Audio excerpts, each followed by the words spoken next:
Hi guys, magandang araw po sa inyong lahat. So nandito po tayo sa isa sa mga project natin dito sa boundary ng Antipolo at Teresa.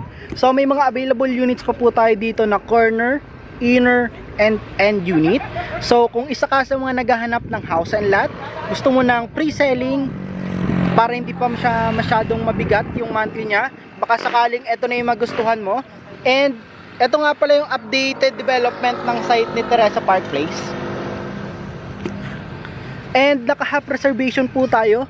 Yung dati pong 6,000 ngayon po is 3,000 na lang. And yung dati naman pong 10,000 is ngayon po ay 5,000 na lang. May web admin fee lang po tayo na 300 pesos dahil through online reservation po yung pagkuha natin. So kung interesado po kayo na mag-avail ng house and lot natin, message nyo lang po ako, tutulungan po kayo magkaroon ng sariling bahay. So this is John Paul Del Castillo.